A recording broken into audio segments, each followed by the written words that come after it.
The coronavirus has prompted a lot of conversation about the end times. And in a sense, that's healthy. It's always good to talk about things that are in the Bible.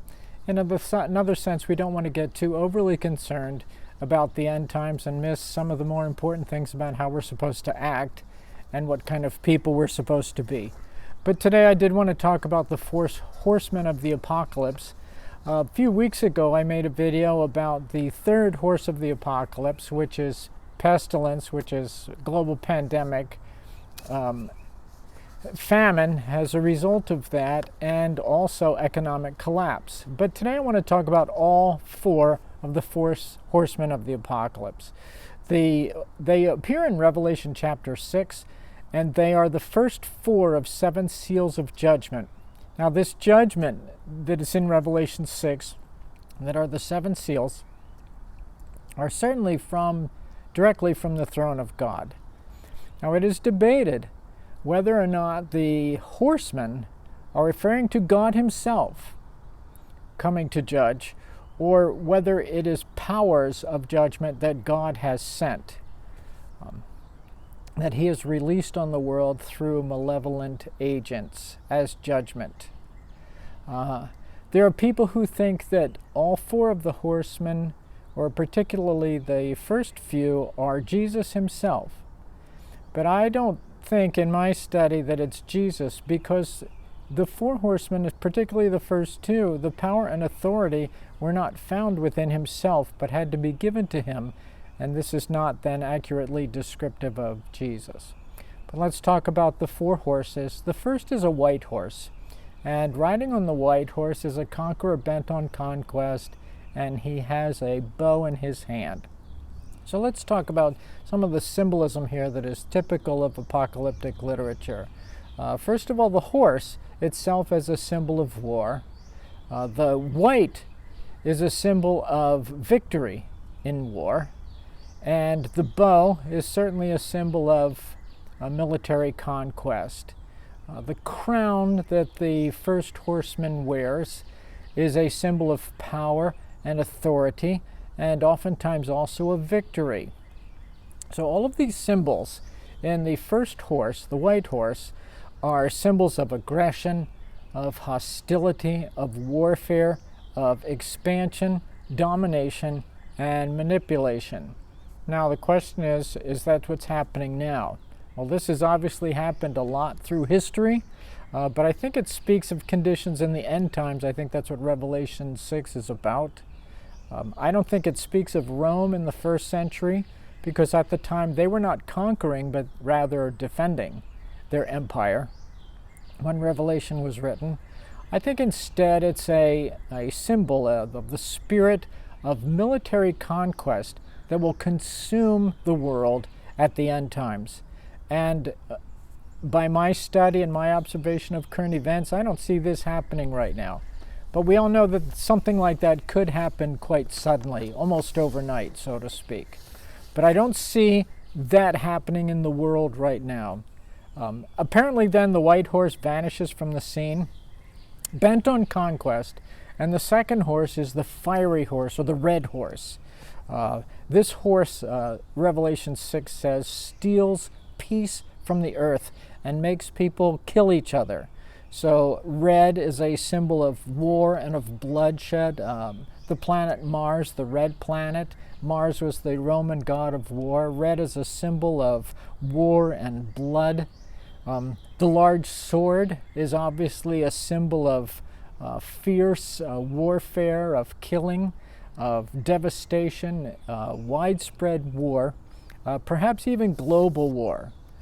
This has also obviously happened a lot through history, and I do think it speaks of conditions of the end times, but I don't see this happening right now either, although it could also happen rather suddenly.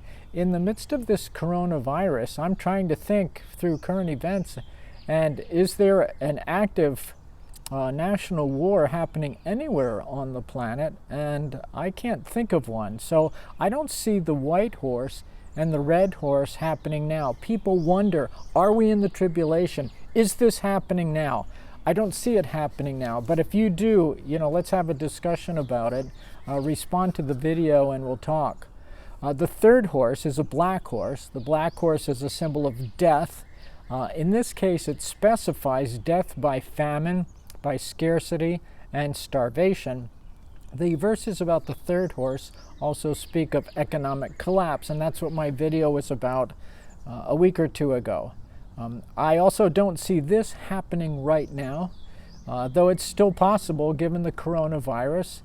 Supplies are still plentiful. When they are sold out in stores, the supplies come back into the stores and they sell out again. But I don't see famine and scarcity and starvation happening, even though we are in the midst of the beginnings, hopefully also the end of a global pandemic. Again, this could be right on our doorstep, and it could happen suddenly, especially if there was an outbreak of global war. We can see if there was an outbreak of global war, suddenly the white horse, the red horse, and the black horse could all suddenly become reality, but I don't see them happening right now. The fourth horse is the pale horse, the horse of death by war and famine and pandemic and at the hands of animals, the text says, which is of course symbolic.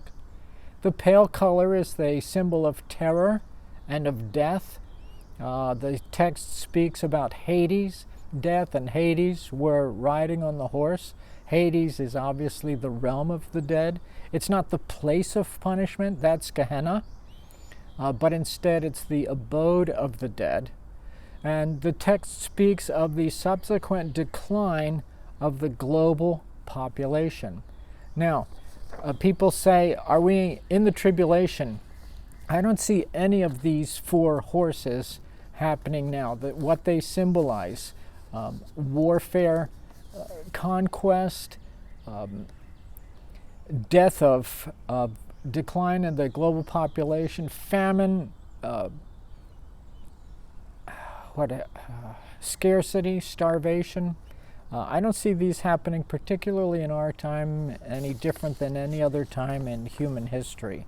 Of course, then the other seals also speak of the martyrdom of many Christians, disastrous natural upheavals, which of course could be symbols of cosmic upheaval. They don't necessarily represent natural cataclysms, though they could.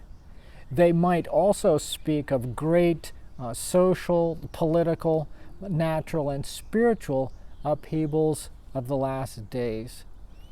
In response to some of my videos the last couple of weeks, and because of the coronavirus, several people have written to me and said they sincerely believe that we're already in the period of the Great Tribulation, but I'll be honest, looking at Revelation 6 and the symbolisms that are there, I don't see it. I don't think we are seeing any of these things in particular, but I would admit that all of them could come to pass rather quickly. We just have to be alert and watchful as Jesus told us to be, and to know the signs, to know what the signs are and stay alert for them. But I don't see them happening now. If you think differently, or if you want to talk about it, put your comments in the comments below the video and we'll talk about it.